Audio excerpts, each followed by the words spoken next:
एक अभिनेता जिसका हर किरदार एक संदेश था, एक सुपरस्टार जिसका हर संवाद एक बयान था, और अब एक ऐसा नेता जिसका राजनीतिक भविष्य लोगों के वोट से लिखा जा रहा है। नमस्कार दोस्तों, आप देख रहे हैं अपना न्यूज नेटवर्क और आज हम लेकर आए हैं एक अनोखी और प्रभावशाली कहानी, मैनिफेस्टिंग अ मैंडेट। अभिनेता विजय की फिल्मोग्राफी मुख्यमंत्री विजय की जीवनी के रूप में। सोचिए, अगर विजय की फिल्में ही उनकी राजनीतिक यात्रा होती तो वो कहानी कैसी दिखती, और क्या वो कहानी अब वास्तविकता बनने वाली है। हर नेता की कहानी संघर्ष से शुरू होती है और विजय के मामले में ये संघर्ष हमें उनकी शुरुआती फिल्मों जैसे थिरुमलाई और शिवाकाशी में दिखाई देता है, जहां एक आम आदमी व्यवस्था के खिलाफ खड़ा होता है, अन्याय के खिलाफ आवाज उठाता है और समाज की कमियों को चुनौती देता है। राजनीतिक दृष्टि से देखें तो ये एक उभरते हुए नेता का चरण है जो जमीनी हकीकत को समझ रहा है और लोगों के बीच अपनी पहचान बना रहा है। फिर आता है वो चरण जहां विजय सिर्फ एक नायक नहीं बल्कि एक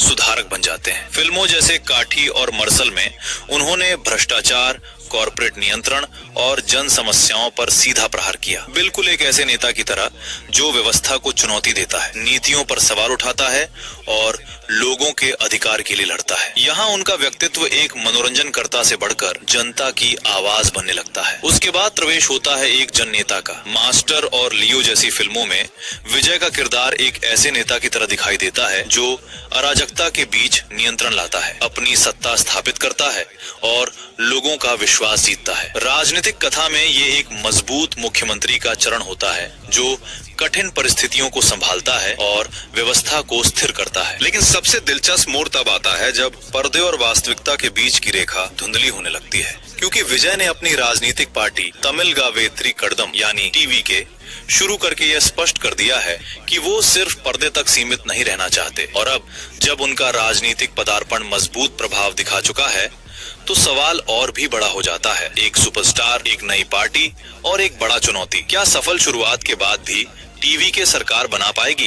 क्योंकि दोस्तों, राजनीति सिर्फ लोकप्रियता का खेल नहीं है, यहाँ सब कुछ आंकड़ों पर निर्भर करता है। बहुमत के बिना सत्ता दूर रह जाती है और वर्तमान परिस्थिति में टीवीके का प्रदर्शन प्रभावशाली जरूर है, लेकिन क्या वो आवश्यक संख्या जुटा पाएगी या फिर गठबंधन का सहारा लेना पड़ेगा? क्योंकि स्थापित पार्टियों के पास अनुभव भी है, नेटवर्क भी है और मजबूत वोट आधार भी। क्योंकि दोस्तों, राजनीति सिर्फ लोकप्रियता का खेल नहीं है, यहाँ सब कुछ आंकड़ों पर निर्भर करता है।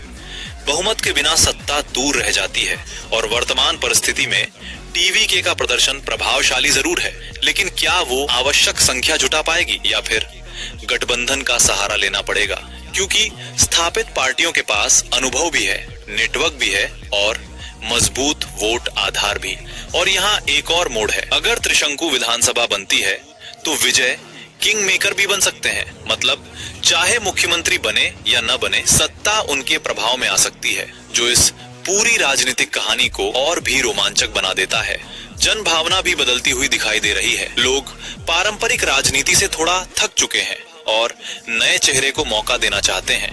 विजय की साफ छवि और जबरदस्त प्रशंसक आधार उनके पक्ष में जा रहा है, लेकिन शासन एक अलग स्तर का खेल है, जहां सिर्फ लोकप्रियता नहीं बल्कि रणनीति, निर्णय लेने की क्षमता और राजनीतिक समझ भी उतनी ही महत्वपूर्ण होती है। तो अगर हम विजय की फिल्मोग्राफी को एक जीवनी की तरह देखें तो ये एक आदर्श राजनीतिक यात्रा लगती है। संघर्ष, विद्रोह, नेतृत्व और जनसंपर्क। लेकिन वास्तविक जीवन में पटकथा निर्देशक नहीं, मतदाता लिखते हैं। अब सबसे बड़ा सवाल, क्या विजय पर्दे के नायक से वास्तविक जीवन के मुख्यमंत्री बन पाएंगे या फिर किंग मेकर बनकर सत्ता को प्रभावित करेंगे? आप क्या सोचते हैं, मुख्यमंत्री विजय या किंग मेकर विजय? टिप्पणी करके जरूर बताएं और ऐसी ही प्रभावशाली राजनीतिक विश्लेषण के लिए चैनल को सब्सक्राइब करना ना भूलें।